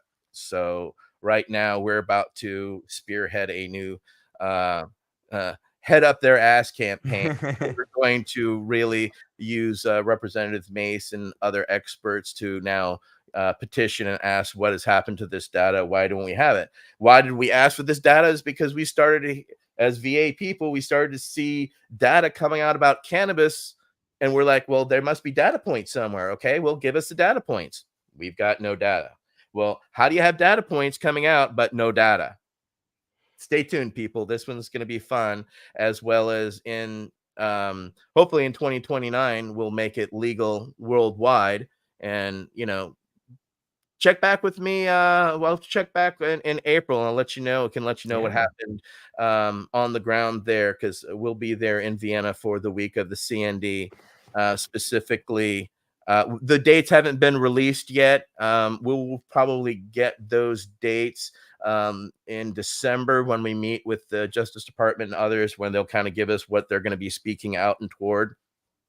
So yeah, we as activists and as veterans are meeting as dignitaries and as outside observers at the UN, and are meeting with countries and educating them, because we're past here in the United States. Now we want to affect change worldwide. And if we can stop people being executed for cannabis worldwide, I can feel a lot better about myself, and my other activist friends do so too, because it is heinous to think that for what I do and have done daily for years, and the hundreds of thousands of tons of cannabis that I have sold over the decades, would have gotten me executed decades ago.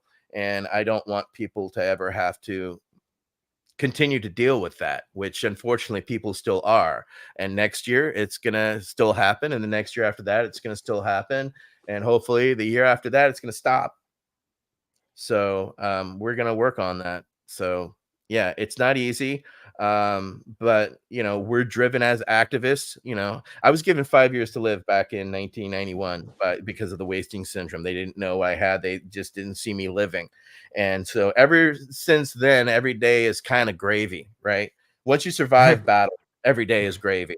And there's nothing that teaches you peace quite like war, and nothing spurs change like being part of change. So get off your asses, participate, find local organizations or something that you believe in, and do something to help someone. As the Dalai Lama said, live your life right early so that later you can enjoy it a second time.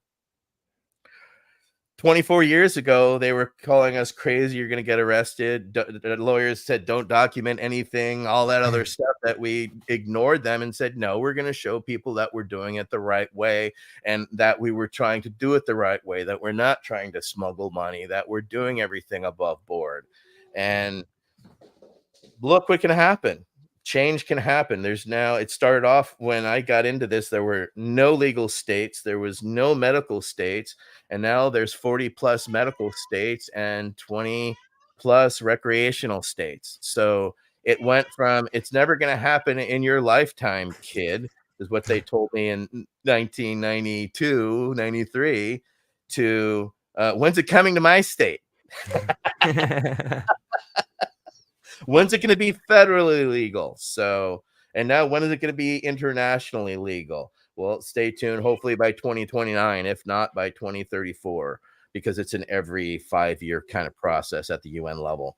There's the 2024 is what we're going to be reading. They're going to be giving us the updates on the last 5 years, and we're going to be presenting to them in March of this year our next 5-year plan where it is actually going to be legal in the end. And the WHO sees it, and the other organizations understand it, and we just have to walk the walk and be the good stewards. And next thing you know, there'll be other places in the world for you to go and access your cannabis. Hopefully. Yeah.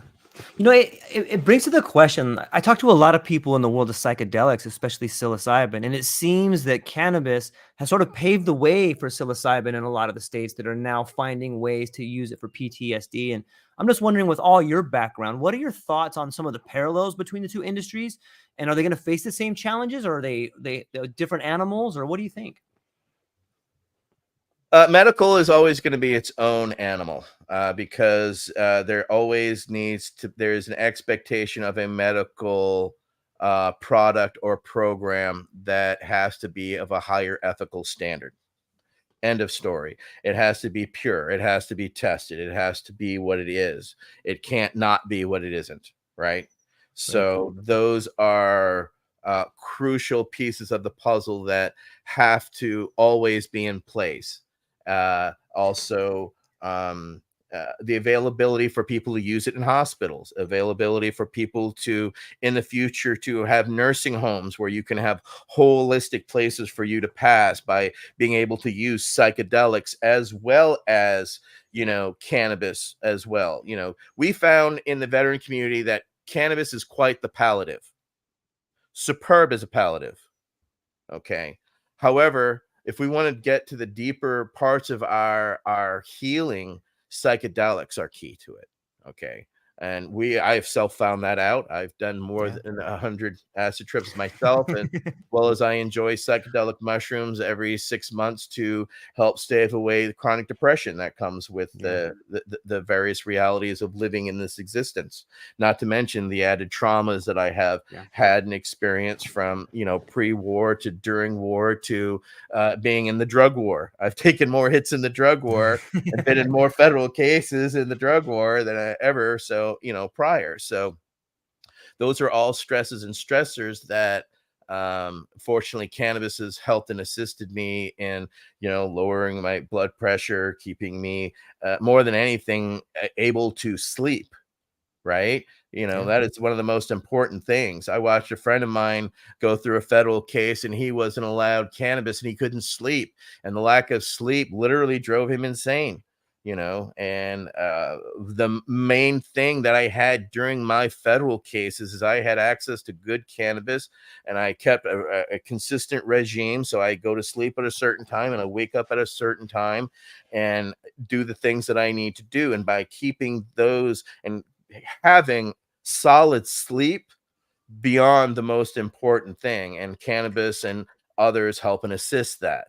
I have severe sleep apnea, so I have to have sleep with a machine to assist me breathe at night, okay, to release the stress on my heart that the 40 episodes I would have an hour, would affect. So real science and real medicine have their place in our everyday lives. There are needs for medications.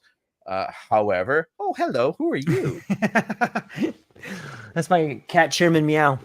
Oh, Chairman. Yeah. Well, hello, Chairman. And as he jumps to the chair. Yeah, right. So, cannabis, recreationally, I think for people, there will always be a place for.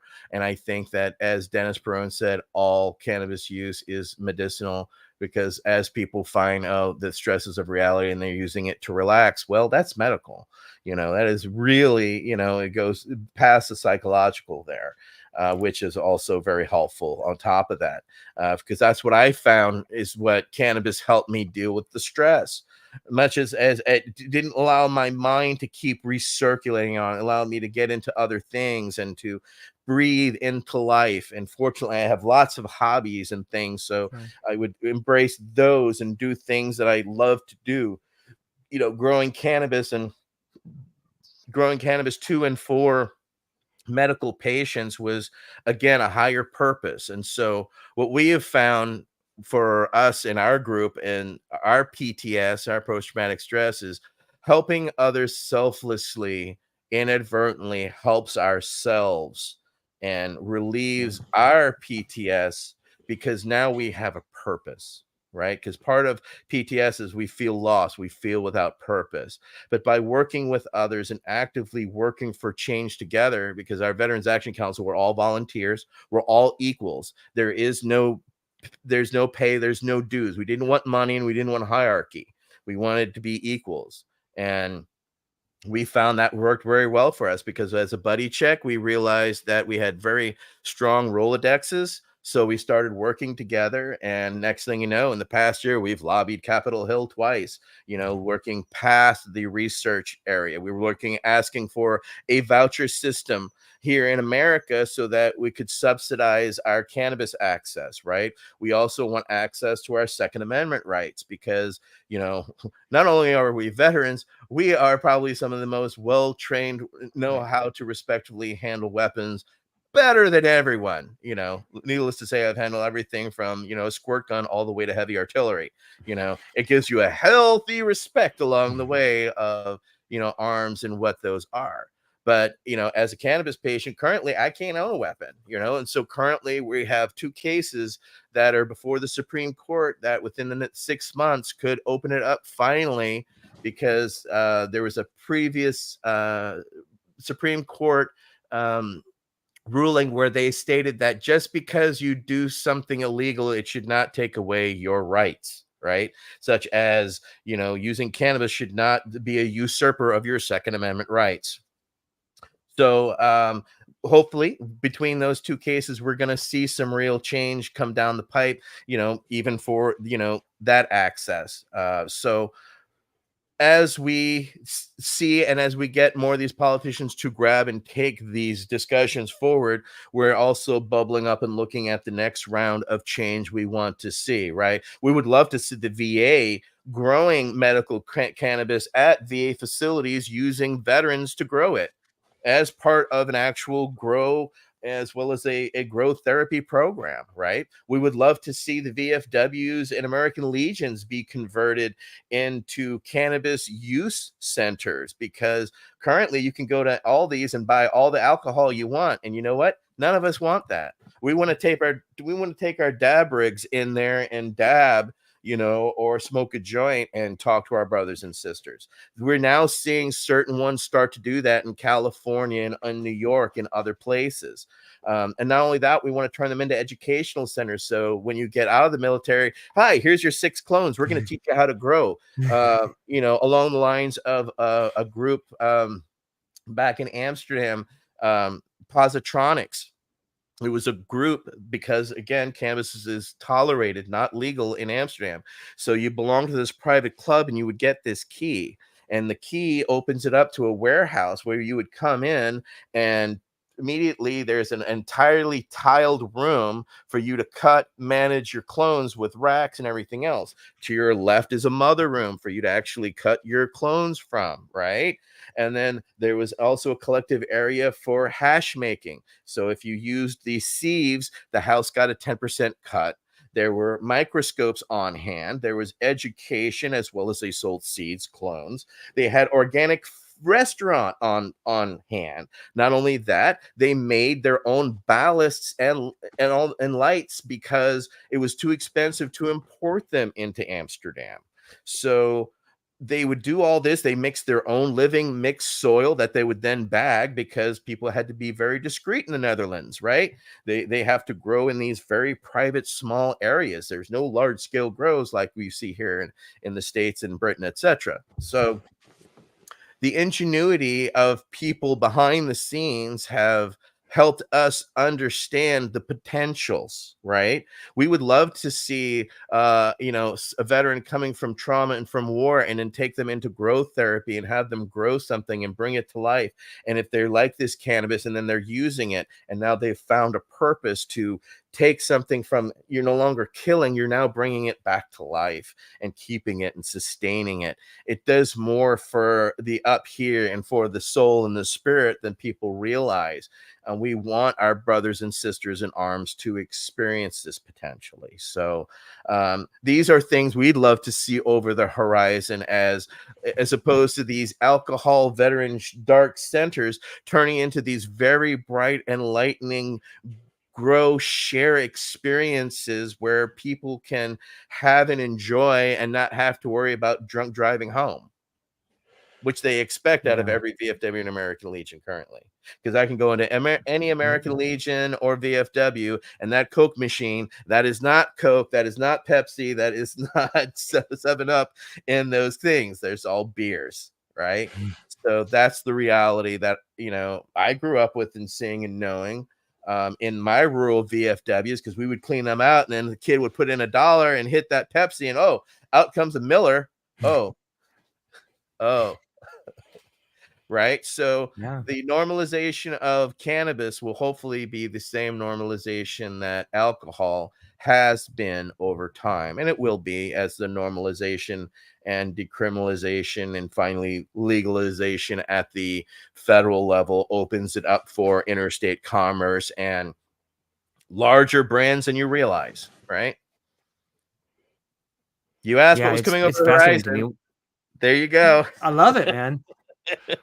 In some ways, I think it speaks to the idea of like a product, like alcohol is a product of decay. Like you take grapes and you decay and then you drink them. And in some ways, I can't help get past the philosophical idea. If you consume a product of decay, in some levels, you're bringing that into your body. But if you're running on a product that is growth and new growth, in some ways, you're providing a lifestyle like that. Like, and if I Well, and look your at body cannabis, is or if I look at psilocybin, like I see these products. Yeah. and your body is symbiotically in harmony with it, right? Yeah. I never felt that with alcohol the way that I feel with cannabis. It feels natural in my body, whereas alcohol does not, you know?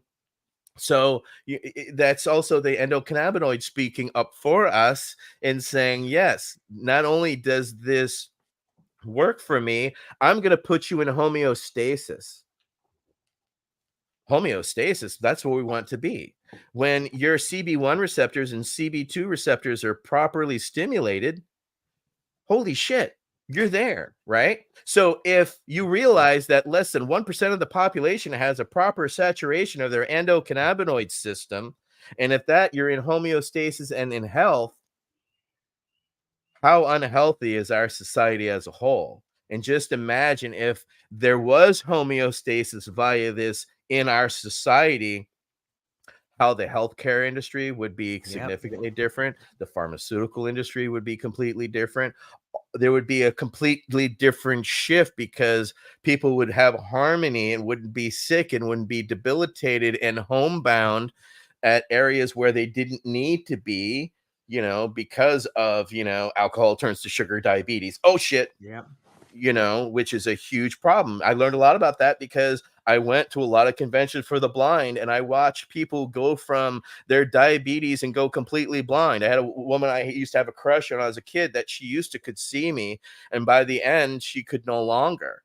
And how heartbreaking it was for me. And it was cannot even imagine how absolutely devastatingly heartbreaking it was for her. And so this was brought on by bad diet, by lack of access to good, healthy food, right? And good, healthy uptake, which we need farming, we need farmers, we need agrarian living and people communally working in areas and doing away with their front green grass lawns and actually putting and erecting up actual gardens. And let's go back to exchanging fruits and vegetables with each other and our exchanging our cannabis and our mushrooms and our other psychedelics, our toads. Here's my toads, Yeah. you know, we Yeah, need better harmony. we do.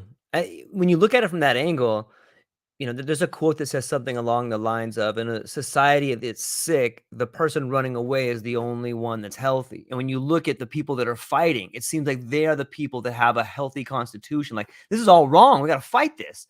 But if you're full of fear, or if you're full of dis-ease, of course you're not going to be able to fight the good fight. You're not going to have the resource. You're not going to have the energy. You're not going to have the fortitude. You're going to be consumed by fear. And so I just want to say thanks again, man. I really appreciate the road that you've traveled. But more than that, I appreciate you coming out and explaining to people about the pathway that's there for them to follow, and that it's not an easy fight, but it's a worthwhile fight. And there's meaning in there, not only for you, but the people around you. And that's how you build a better society.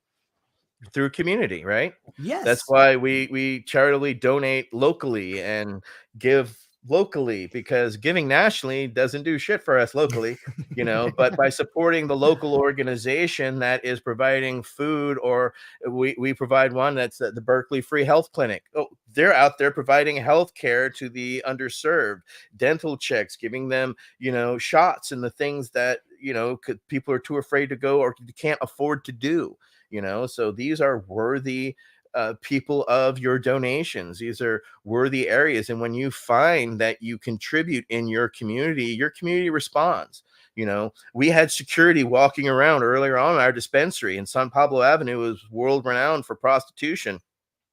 And our security literally cleaned up our neighborhood to where when the news would come around and try to do hit pieces on us, they would tell the local news to fuck off and go away. These people are cleaning up our neighborhoods and you just want to take a dirty fucking cheap shot. Fuck off. You know what I'm saying? But that's where community matters, by going to your local neighborhood meetings and finding out, people have problems with dog feces everywhere. Well, then you sponsor and you put up the the paper bag, the plastic bags and the bins for people to put that stuff in. And next thing you know, by actively listening to your community and donating and contributing to it, now they've moved on to something else that can make better for their community. And not only that, they see you as a direct contributor to the betterment of their community.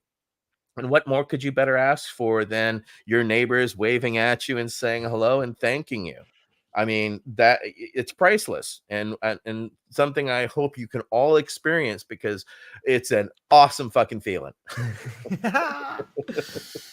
Well, this podcast has been an awesome feeling. I really appreciate it.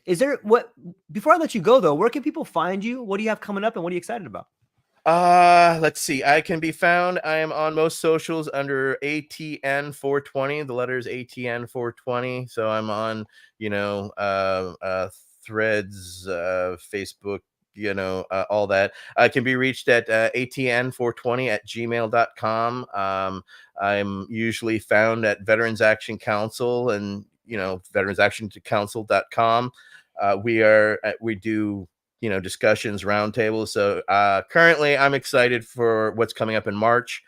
We've actually submitted stuff for discussions with the Justice Department for their understanding of what are going to be their talking points, as I said, stated in March, so we can understand and craft ours around it and our message that isn't theirs, because they have their agenda, we have ours.